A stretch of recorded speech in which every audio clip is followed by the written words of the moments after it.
And we are live. Welcome to NBA Live. Nope, NBA Strategy Show. It is not NBA Live before lock. That would not be at 10 a.m. I'm Josh Engleman, here to break down a 3-game slate. It is Thursday, April 24th. Knicks, 1-point favorites in Detroit.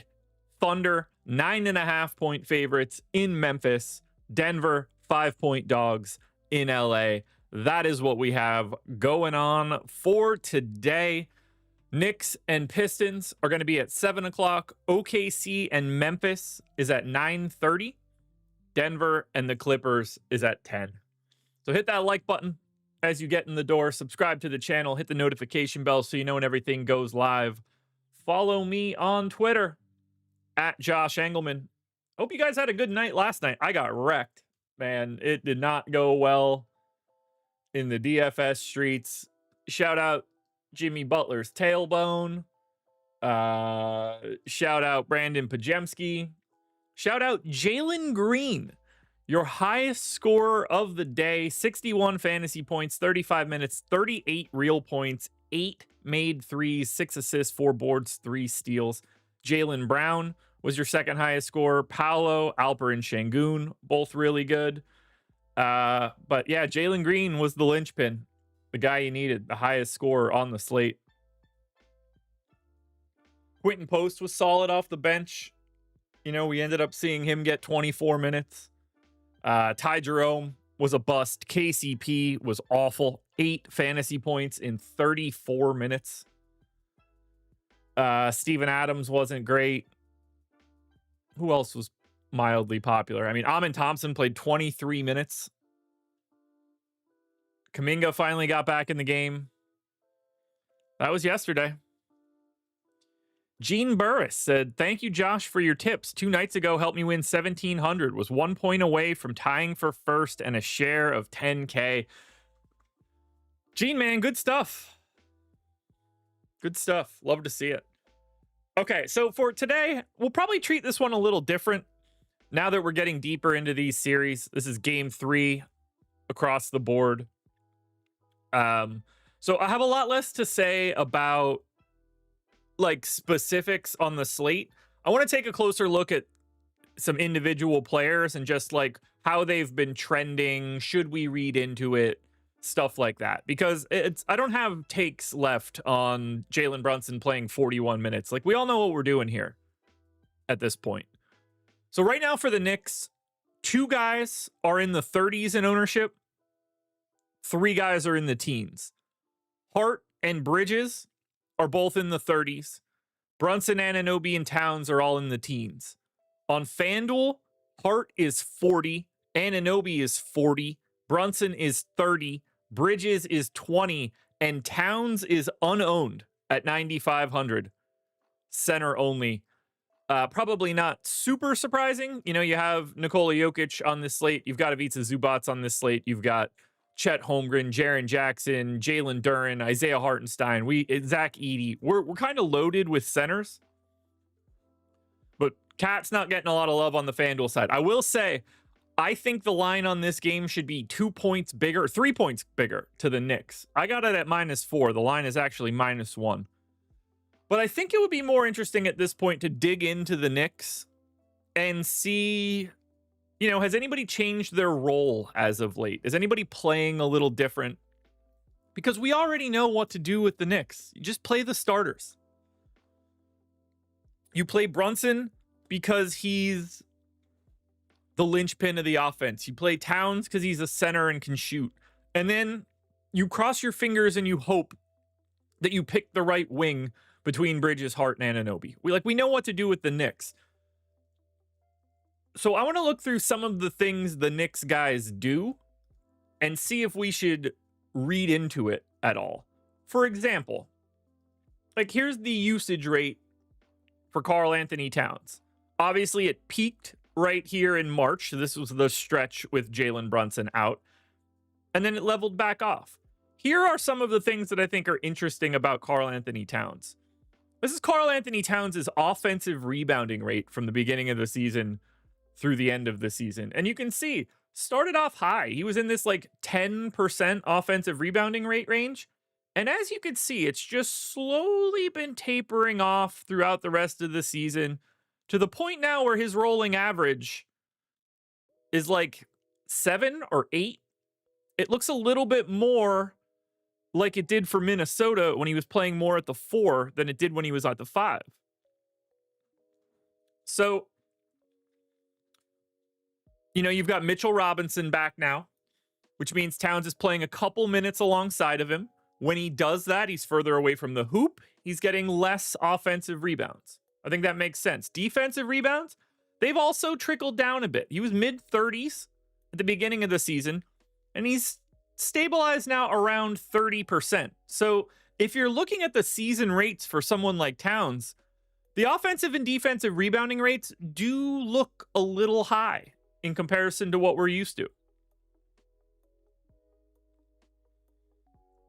So I just, for someone like Towns, who's not getting a ton of ownership on the FanDuel side, who's not all that owned on the DraftKings side, I'm not all that mad about it, if I'm being honest, because we've seen all of his rates just slowly trickle down over the course of this season. Whereas someone like Jalen Brunson, Brunson's usage rate is just always 30. Brunson's assist rate down a little bit from the peaks at the early part of the season. True shooting, mostly neutral at that 60% mark. So I don't have much to say about Brunson. I think he looks good. But Towns is a guy that is creating a little bit of I wonder. Now, he's obviously good. He could obviously smash. He's got a 27% chance of scoring 54 fantasy points. But I do see some negative indicators in Karl-Anthony Towns as of late. Let's look at Josh Hart. Let's see how he's been playing lately and see if we could read into this, because Josh Hart is 6,700, small forward, power forward eligible. He's just shy of a fantasy point per minute, but he's 40% optimal, 34% owned. He's our highest ranked Knick. And I want to see if we should dig into this in any way. So from a usage perspective, Josh Hart had 15% usage on the season, but he's gone through some peaks and valleys. It was low at the beginning of the season. In February, he started really performing. He dipped back down when Brunson went out, and then he's just sort of been around his normal self. So I don't have anything to read into too much there. Efficiency-wise, he's been able to hold this 60% true shooting for most of the year. Offensive rebounding, he had a peak in January where he was getting a ton of offensive rebounds. Was that a stretch without Towns, maybe? But ultimately, he's been flat. Rebounding rate for Hart. Now, that's where we do see it. Early in the season, it wasn't as interesting. Now, he's pretty steady in that 22% defensive rebounding area. The assist rate is interesting, though. This is the part that I think is most interesting for someone like Josh Hart, because he basically sat at the 18-ish% assist rate for most of the season. For the past month and a half, he's been in the mid-20s. And that's something that I adjusted earlier today, and I think that's part of the reason why I like Josh Hart as much as I do today. He's more involved now offensively from a facilitation standpoint. I mean, we're basically thinking it's been about a month of a mid-20s assist rate for Josh Hart in comparison to a career being in the 15 to 20 range. So I think that is important for right now to look into Josh Hart doing a little bit more creation. I'm happy to get a bigger stand on someone like Hart. He looks good to me. I don't have much interest in Mitchell Robinson off the bench. Clearly, Bridges and Anunoby are both fine, although I will say I am light on Anunoby. But we know what we're doing here. When it comes to the three wings for the Knicks, the most likely scenario is you're probably playing one more than the field, one at the field, and one below the field. You can't get to everything. Now, this is all basically the same story on FanDuel. Josh Hart is your best option. Brunson looks good. Anunoby is way more owned on FanDuel. He's twice as owned on FanDuel as he is on DraftKings because he's only $200 more expensive. What do you guys like for the Knicks? How do you guys read into that advanced data? What do you guys want to get to here for New York? 1-1 in this series. It's a big game. They drop this one in Detroit. Home court flips. I mean, I guess it's technically already flipped, but they're in some trouble if this doesn't go the way they want it to. Andrew Nolan says OG. Donnie Boone says Hart.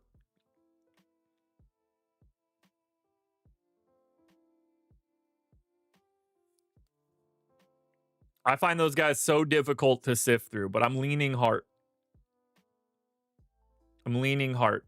The rates for Josh Hart are trending up, and it doesn't feel like that's the same situation for everybody else. Gary Bailey wants Towns. Man, that one scares me. There's just so many other centers. I mean, Nikola Jokic right now is projected for 10% ownership.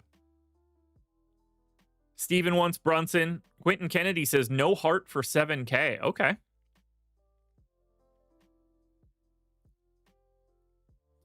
S&P's thinking Cat because of the usage rate lately. I get that. Ken says Brunson. I think that's just sort of what the Knicks are. OG, Hart, Towns, Brunson, Hart, Towns, Brunson. Like, you're going to bounce around on these guys. For me, the answer is Josh Hart. All right, let's go to Detroit. Actually, let's check to see if we have any Knicks bets first. Let's pull up Odd Shopper in the Portfolio EV tool. Top bets. Didn't realize I didn't pull this up before. Let's sort to just NBA. We'll hide that column. We're looking for Knicks bets. We do not have anything for the Knicks right now.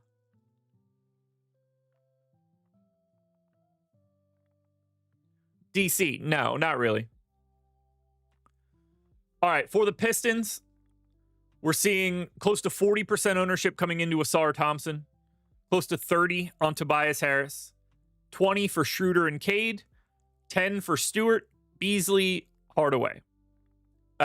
We are still waiting on the Isaiah Stewart news. He's questionable again today. He missed game 2. If he's out, we'll probably see a couple minutes from Paul Reed. If he's in, I have 17% of Beef Stew. I think he looks good for value, but we'll have that conversation in a bit. Let's start with the main guy, which is Asar Thompson. Ranks 3rd, 40% optimal, 40% owned. I know people are probably pretty frustrated with Asar coming out of game 2. If we look at the popcorn machine for game 2, we saw Asar get a 7-minute rotation to start the first quarter. Standard starter, got a foul.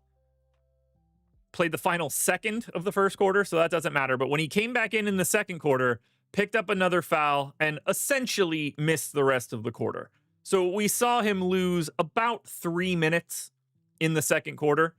In the third quarter, he picked up 2 more fouls. That put him on 4. When he came back in the fifth, he immediately picked up his 5th and immediately picked up his 6th. Finished with 20 and a half minutes. We got him 25. We got him at 25 today, which I think makes sense. That's certainly what they've been trying to play him.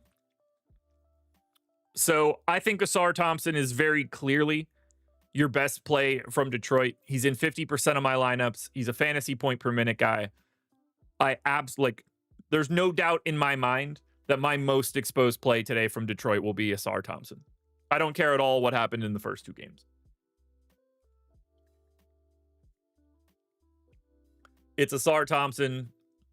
To me, not even close. But let's look at Asar. Has anything been happening in his data as of late that we want to read into? Usage. Pretty steady, all things considered. Offensive rebounding. It's kind of fallen off a cliff. So if we look at his offensive rebounding rate, we were sitting in this 8% range for a while. We peaked in March, and now we've come back down and we've stabilized in the 7% range, which is interesting. Defensive rebounding had cratered in March. Now back up in a big way, been regularly in the 18 to 19% range. So at the very least, I think Asar is either trending better or neutral.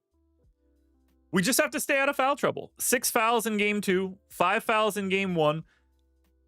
If he doesn't get in foul trouble, he's playing 25 minutes and we're going to be in good shape. The rest of Detroit, though, I have a really difficult time sifting through these guys. I guess technically my second favorite guy would be Cade. You know, the usage for Cade is massive. He's in like that 34% range every night. It's been steady. Efficiency-wise, he's been great. No peaks or valleys. He's not really an offensive rebounding guy. Defensive rebounding's been fine. No trends. Assist rate has been coming down a hair since the beginning of the season. I think that's just turning into more shots, so that's okay. S&P, if they're trailing, he might get pulled off the floor. That wouldn't surprise me. That wouldn't surprise me at all. The next guy up for me is going to be Schroeder. 4,300, point guard, shooting guard eligible. We saw Schroeder get a benefit in playing time both games. So in the first game, Schroeder closed. They didn't have Hardaway out there because he got dinged up. And then they didn't go with Duren. They went small. Duren got dinged up and they went with Schroeder over Hardaway. And then in game 2, they closed with Schroeder again. They didn't have Asar out there because he fouled out, and then they didn't have Hardaway again. So it feels like they're closing with Schroeder. He's 4,300.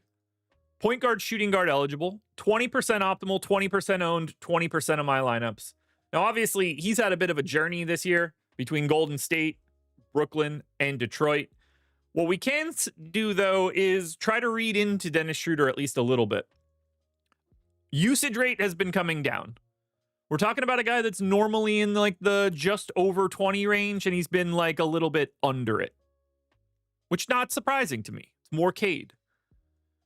Defensive rebounding wise, also rates are coming down on Dennis Schroeder since he's been in Detroit.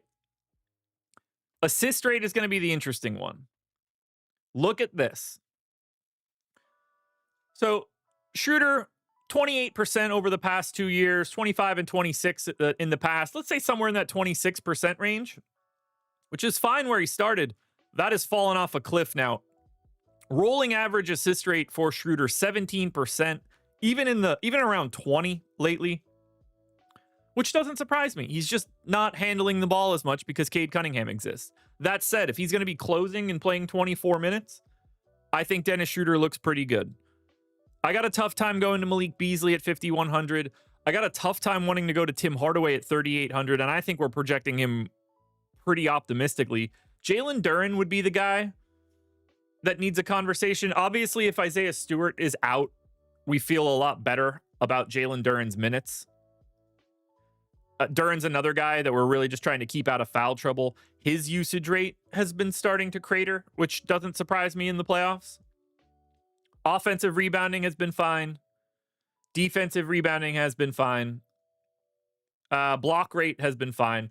Look, I like Duren. I'm a little under the field, but he's a swing piece right now. We need to find out whether or not Isaiah Stewart is playing to find out how much of Duren we're playing. Like, you're not really playing Duren on FanDuel at 6,800.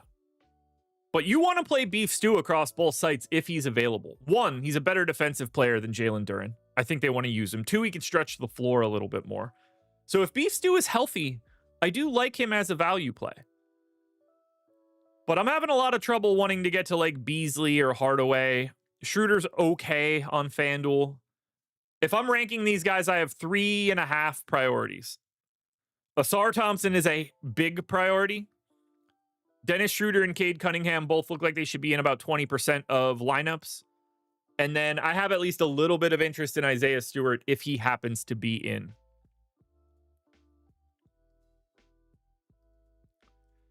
S&P's looking at Tim Hardaway's usage rate. Let's take a look here. It has been climbing. It cratered at the beginning of February and has slowly been creeping up from that low 15 range up into like that 18, 19 range, back to his normal area. That might be why we're seeing it fall on a couple guys as well, Schroeder in particular. But he's also just really not good at basketball, which doesn't help. Let's see if we have any Pistons bets available. We do. Tim Hardaway under 9.5 points on ProfitX, 4% EV. That is it. So we just took a look at Odds Shopper and the Portfolio EV tool. You can get that for free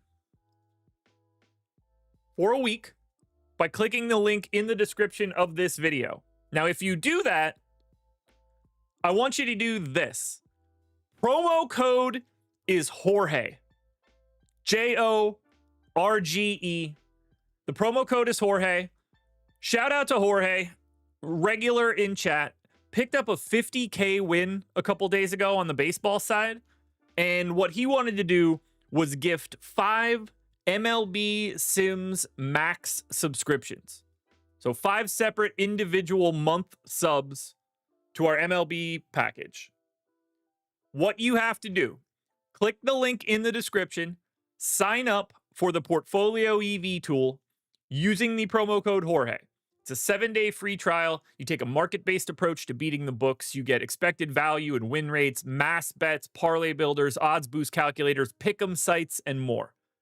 You sign up for Portfolio EV using the promo code Jorge. Anyone with an active Portfolio EV subscription will be eligible as long as they email a screenshot of their sub to support@oddshopper.com. We are going to do a drawing on NBA Live Before Lock tomorrow to give out the 5 free subs from Jorge. So for you guys, to sum this up, click the Portfolio EV link in the description, sign up using the promo code Jorge. You get a 7-day free trial. You're not locked into anything. You pay nothing. It costs you nothing. Cancel at any time. If you do that and email a screenshot of your active sub to our support email, you have the opportunity to get into a drawing for one of 5 months of MLB Sims Max. So shout out to Jorge for being awesome. Picked up a win. Wanted to pay it forward to you guys. But he's got the promo code. You see the promo code on the screen right now. Click the link, sign up, get yourself a shot at a month of MLB Sims Max. All right, let's go to Oklahoma City. 9.5 point favorites in Memphis. 227 total. Obviously, Oklahoma City has not been struggling to beat up on this Memphis team. We've got 15 to 20% ownership to SGA, Dort, Jalen Williams, Chet Holmgren, Isaiah Hartenstein, and Cason Wallace. They're all 15 to 20. And then Alex Caruso, point guard, shooting guard eligible, 3,900. He is 35% owned. To me, Caruso is the best guy that you can get to from Oklahoma City. Just an easy click, good value, fantasy point per minute guy, plays more in the playoffs if you need him to. I don't think that we have to go too crazy for thinking Caruso's a good value. We saw him do it last time out. I fully expect him to do it again. But I don't have any real crazy stands here. You know, I'm just like getting 15 to 20% of most of these guys. You want to pay up for Shea? I think it's fine at 10K. I have 20%. I also have 20% of the 11-6 Nikola Jokic. I don't really have a stand at the top right now. Drop the link again? I can do that.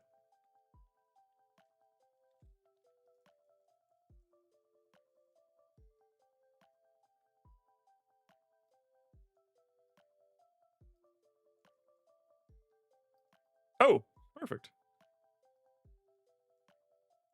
Copy. Oh, yeah, I can never paste into chat.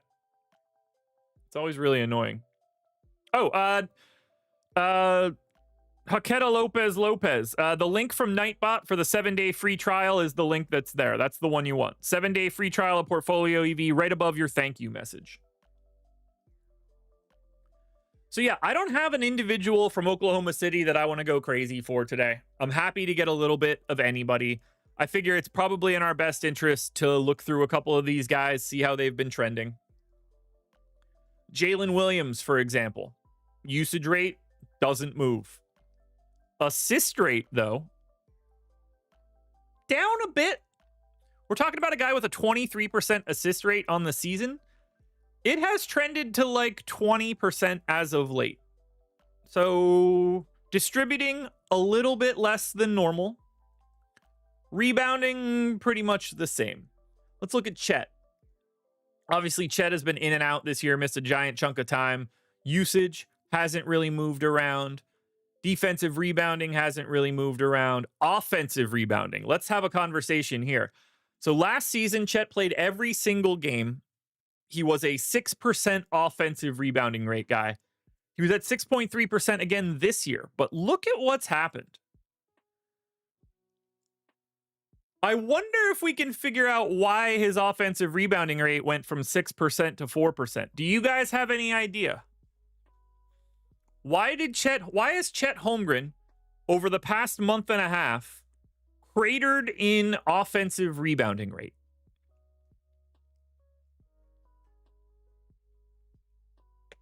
This is important for projections and understanding how these things change. Travis gets it. So does Coach Chris. Chet Holmgren's playing more minutes at the 4 now. And by playing more minutes at the 4, you're not in line to get as many rebounds. So you don't get as many offensive boards. So the 6% offensive rebounding that we were getting out of Chet Holmgren doesn't really exist in the same way. Defensive rebounding hasn't changed, but offensive rebounding, very different.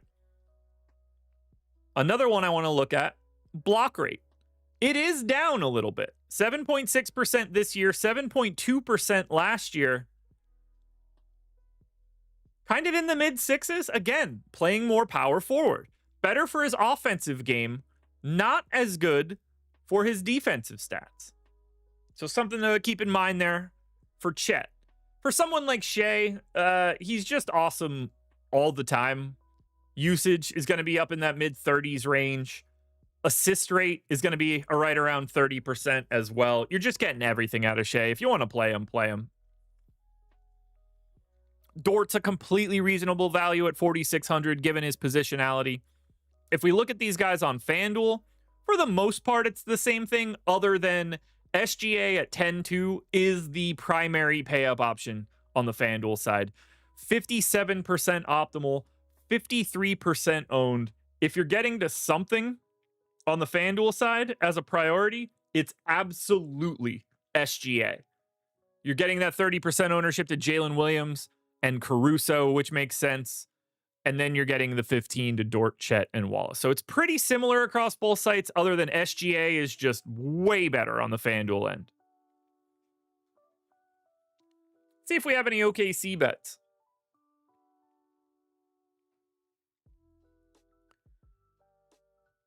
We do not.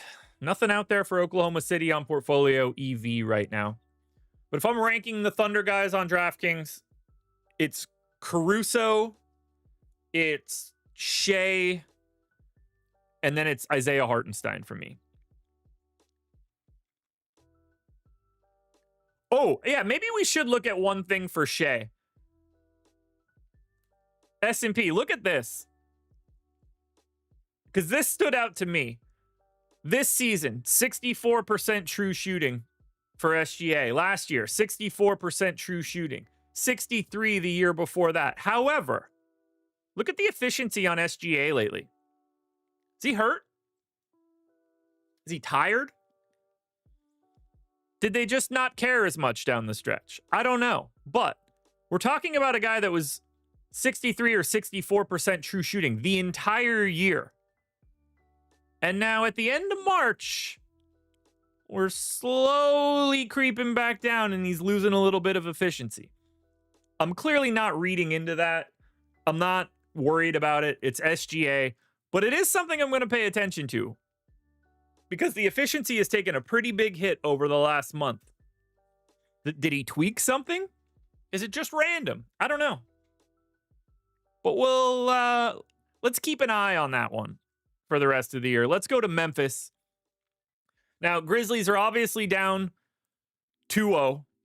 I think they're live to make some pretty significant rotational changes if they feel like they can. I don't know if they can. Like we saw Luke Kennard get back into the rotation here last time out. What I can say is this.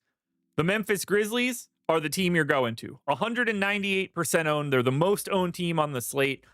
Bane ranks first. Morant ranks second. Pippen ranks fifth. Aldama ranks eighth. We've got 50% ownership coming into Ja. We've got 50% ownership coming into Desmond Bane. 30 to Pippen. 30 to Aldama. About 15 to Triple J and Zach Edey. This is the most owned team here today. I'm well over the field on Desmond Bane. I'm well over the field on Scottie Pippen. I'm well over the field on Santi Aldama. I am light a little bit on Ja Morant. I don't have anything really to say about why that's happening. You know, you've got Brunson in his area. You've got Harden. You've got Cade. You've got SGA. You've got Jamal Murray. Like, it's not like point guard doesn't have a lot of options. But Ja Morant is 7,600 on DraftKings, and that is a pretty wildly low price tag for him. So let's look through these guys, see what we see. How has Ja Morant been as of late? Usage for Ja, massive. Well over 30% on a regular basis. Assist rate for Ja. Trending down a little bit lately. He had been in this mid-30s range or low 30s range for most of the season. Now coming in that high 20s. I think playing alongside Scottie Pippen and Desmond Bane probably doesn't help that at all. Speaking of, anything happening to Desmond Bane's rates? Because he's the guy that we rank first. He's the guy that I have the biggest stand on. Should we read into Bane? Usage is still sitting around 24%, so that's nice. It's been creeping up a little bit. He's been efficient all year. Assist rate has been trending down a little bit towards the end of the season. Rebounds have been pretty steady. Nothing crazy there. I love Bane. 6,900, shooting guard, small forward eligible. Gonna play 37 plus minutes tonight. He's in 67% of my lineups. Ranks number 1. What do you guys like from Memphis?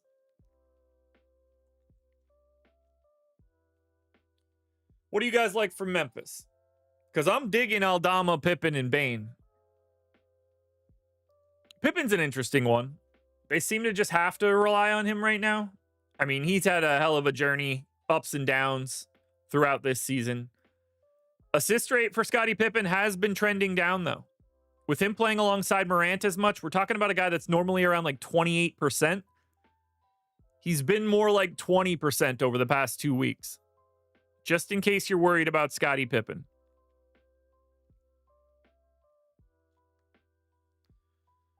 But this is the team that we're going to get a ton of. I have more of Memphis than any other team. And I'm pretty light on Denver and the Clippers right now. But 235% ownership for Memphis. It's the same story on FanDuel, just slightly different guys. Number 1 play is Scottie Pippen, who's only 4,600, 70% owned. Aldama and Morant are both 40. They rank 5th and 6th. Bane, Jackson, and Edey, 24%, 24%, 24% owned. I think you could use Luke Kennard as a value play if you want to. Nothing crazy. But I don't know how you get away from Memphis. They just look really damn good. Nothing for Memphis on OddsShopper right now. Don't forget, promo code Jorge, 7-day free trial, and you get put into a drawing for a month of MLB Max. Chris says he would just play Bane. Steven Leibowitz says Aldama. Gary said Pippen and Bane. Yeah, I think we're all on the same stuff here. The one guy that I don't really have a ton of interest in is Triple J. 6,800 power forward center eligible. You're always worried about foul trouble with someone like Triple J. He's good. You know, I have 19%. I'm technically over the field, but I don't think he looks as interesting as the rest of the team. Usage has been trailing off as of late. Defensive rebounding rate has been trailing off. Offensive rebounding rate has been going up a little bit. Makes some sense. You're going to play him more at the 5 during the playoffs. Block rate has cratered, though. That hasn't been going well for him as of late. So, yeah, I'm going to rank Memphis. Bane, Pippen, Aldama, Morant, Jackson, Edey. But they're in trouble. They're 9.5-point dogs at home in a playoff series against OKC. It's not going to go well. But pay attention. They can move some stuff around today. They need to try to save it. Let's go to Denver. 5-point dogs in LA, taking on the Clippers. We do not know the status of Michael Porter Jr. yet. Yeah, S&P. I was obviously way ahead of this one. So Denver's tough to talk about because Michael Porter Jr. is questionable. If he's out, we're going to get increased minutes for Russell Westbrook, for Peyton Watson, and somebody else probably plays a little bit. If he's in, we're probably not playing much of Michael Porter Jr. at 5,800. If Michael Porter Jr. is in, we really just don't like the Nuggets all that much. 15% ownership to Murray, Brown, Gordon, 10% to Jokic and Westbrook. I don't have more than 20% of anybody, and that's Jokic. But these guys don't look good if Michael Porter Jr. plays. If Michael Porter Jr. sits, then I think we can find some value here for Denver. But I don't know, guys. I don't like heading to LA, really good defensive team. I don't like Denver all that much here in Los Angeles. I think this is a bit of a problem. What do you guys like for Nuggets? What do you guys want to do here with Denver? Because I don't have much, and I don't have recommendations either. Obviously, I recommend Jokic all day, every day. But where are you guys landing here?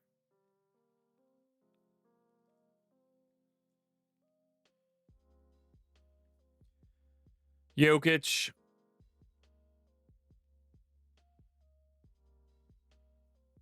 S&P, I'm not entirely sure. I don't usually try to read in too much on 1.5. Muhammad says Aaron Gordon. Gary says Murray and Jokic. Yeah, I just don't think we could look at these guys and think this guy's a priority other than Jokic.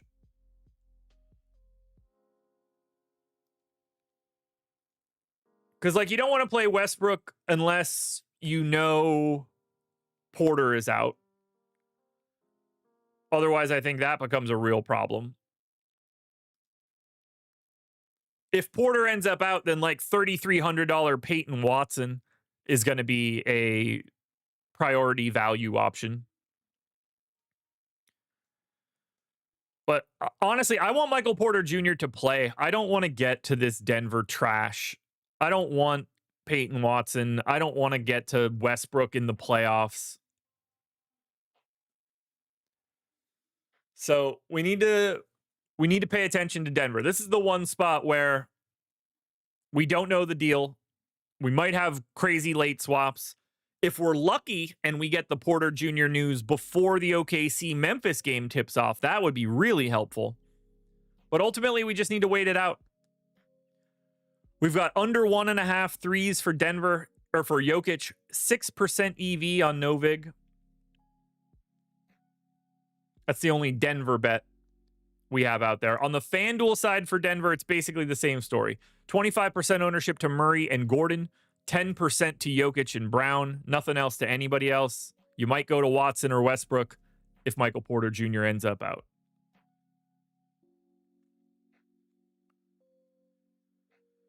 So this one's going to be something we have to pay attention to. We close it out with the Clippers.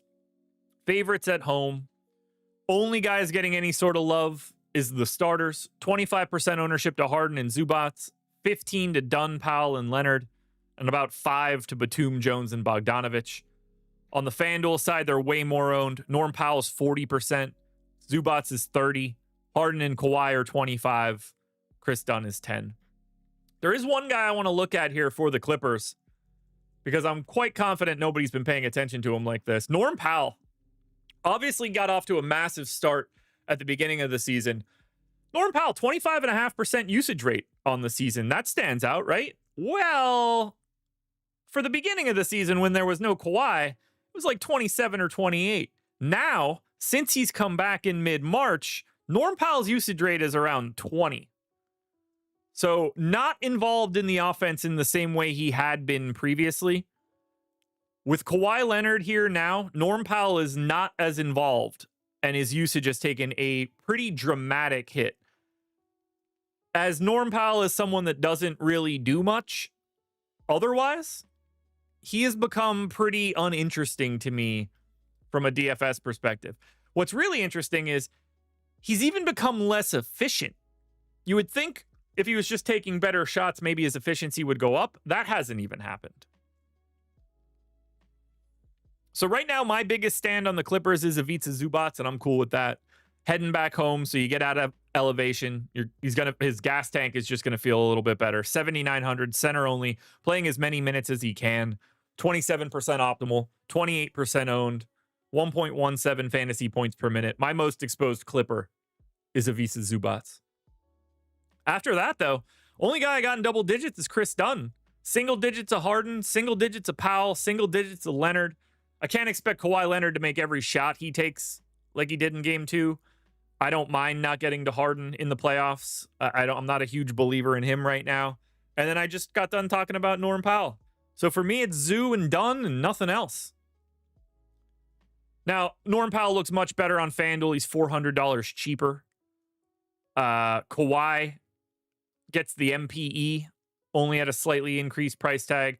Zubac is actually $100 cheaper on FanDuel.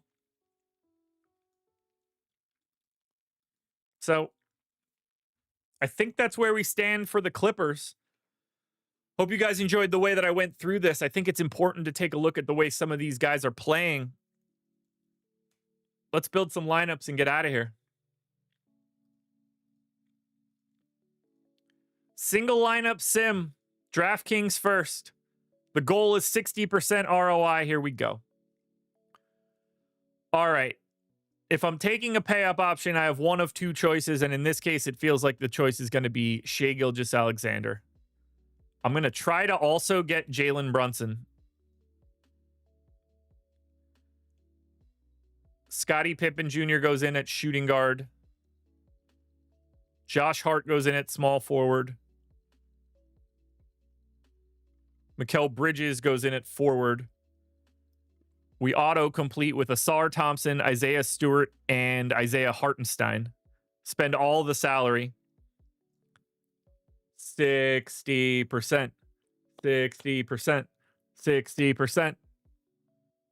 Do it. Do it. Do it. 70.3. The czar, the lineup generator, is here. Nails the first one. Brunson, Pippen, Hart, Asar Thompson, Isaiah Stewart, SGA, Bridges, Hartenstein. To FanDuel we go. Can we double shot it? One shot, one kill DraftKings. One shot, one kill FanDuel. All right. SGA is 50% owned on FanDuel. We're going to ignore that. We're going to get Isaiah Hartenstein, Scottie Pippen, Asar Thompson,